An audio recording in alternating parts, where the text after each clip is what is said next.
I'm going to do something that you're probably all familiar with, which is the flex ring squeeze. Now, I want you to be aware of the fact that you don't want to squeeze until the knees come towards each other.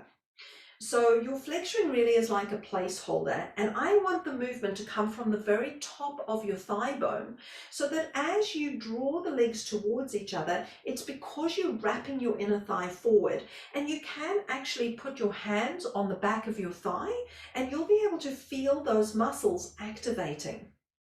If you squeeze your knees together, you're going to train your adductors to move in the opposite direction to the direction that we really want them to do. So this is actually quite intense. And I know, I can't remember who the teacher is that said this, but imagine that that is a very precious egg and you just want to hold it securely. You don't want to crack the shell. Okay, so we're just going to gently draw the legs towards each other and then draw them apart. And I can already see that Fleur's got the tremor of truth going on here. Things are shaking a bit because it is quite a big load for that inner thigh to take. And then we're just going to release. Perfect. So if you've enjoyed the series so far, please do think about subscribing below.